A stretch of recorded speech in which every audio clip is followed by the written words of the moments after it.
We all know sun rises from the east, and with certain change in the degree of the sun, the season changes. Between winter and summer, sun rises in the east, but few degrees change. Just the change of few degrees bring a very different temperature on earth, very different season on earth. What does it tell you? That alignments are very important. Every change in some degree will change the season somewhere else. 2-degree change in the sun movement changes the temperature on earth. If the whole cosmos is working on alignment and degrees, and change of degrees, something profound change happens. So the same process, same formula, same philosophy, same principle applies everywhere. How you create the form is super important for how the energy reflects or communicates with the form.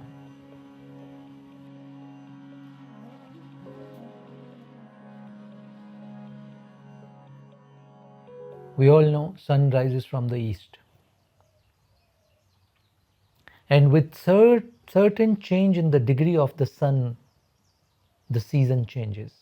Between winter and summer, sun rises in the east, but few degrees change. Just the change of few degrees bring a very different temperature on earth, very different season on earth. Just the change of a few degrees.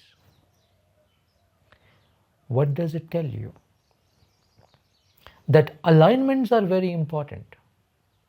Every change in some degree will change the season somewhere else.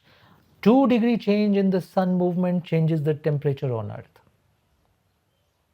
Every few degrees will change temperature on earth, every few degrees of change in the sun. This is how winter, summer and seasonal change happen. Just a few degrees. Which means, and your house is what? Your house is a geometrical architecture.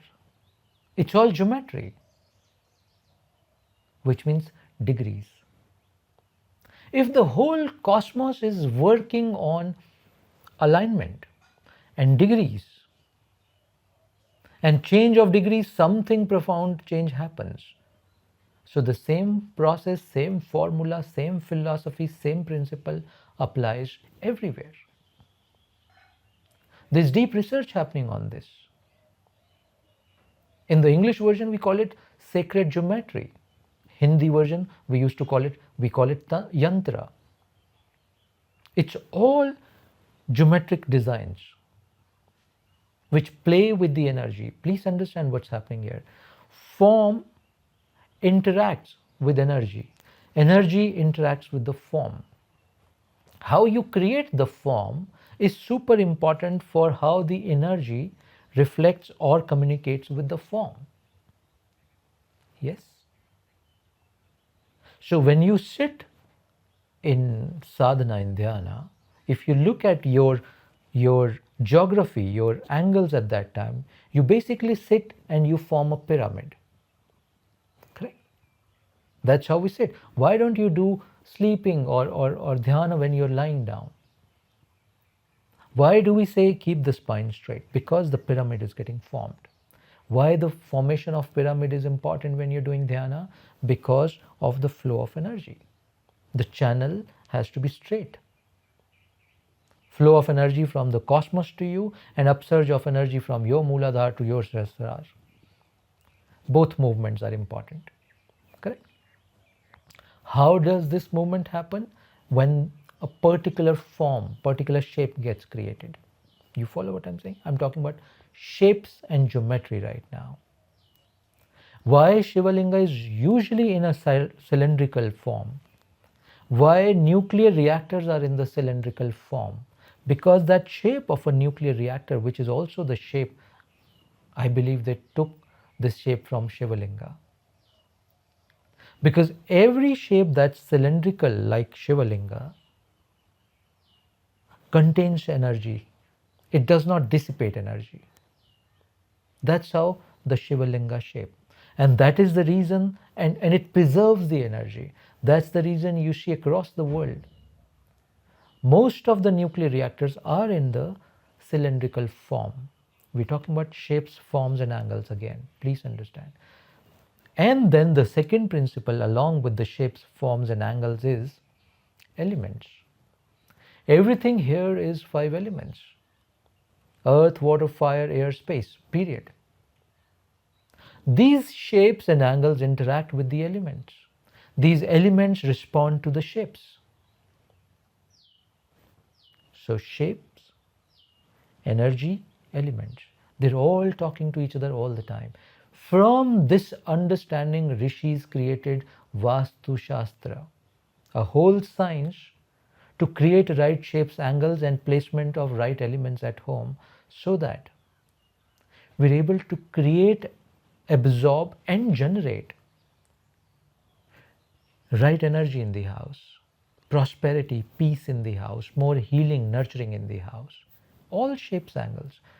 So Vastu implementation in your living spaces, in your working spaces is very essential.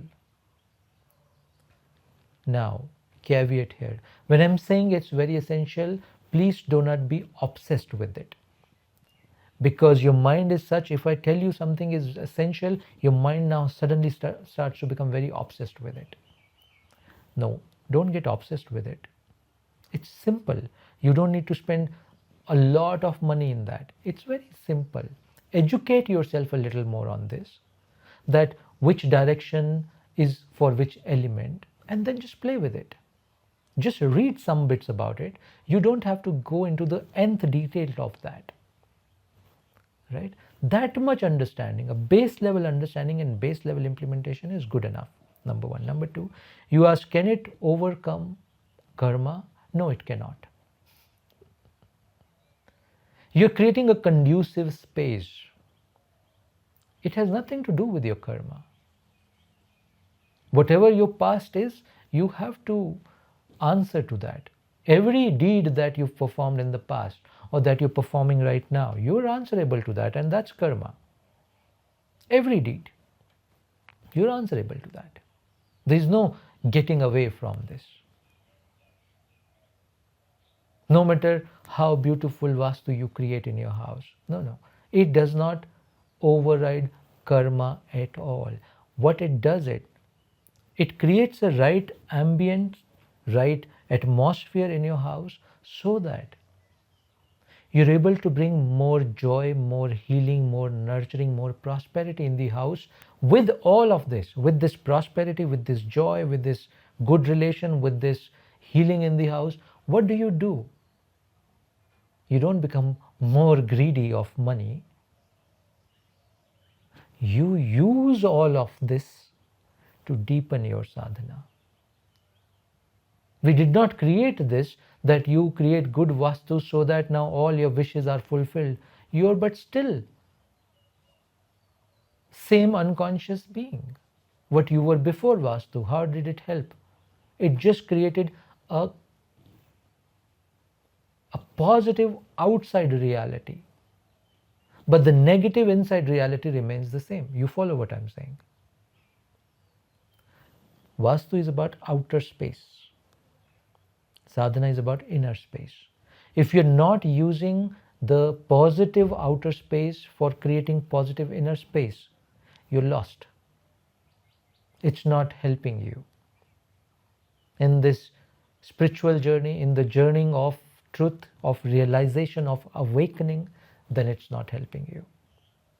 It will only help if you use the outer positivity to create more inner positivity. That must be the focus. And sorry, it will not override your karma. Yeah? Do not try to find quick fixes for your own deeds of the past. Be ready to face them with grace, with surrender, and with invocation to Shiva, that give me enough power and strength and resilience and wisdom to live all that I must live as part of my destiny. And also with that, please, O Shiva, Just give me one blessing. Stay in my heart. Always stay in my heart. And let me know this. Because He's already staying in your heart. You do not know this. Please always stay in my heart and let me know this. So that all thoughts, words, and action from going forward are of sattvic nature, are of sacred nature. That's all you ask from Shiva. Hope it helps.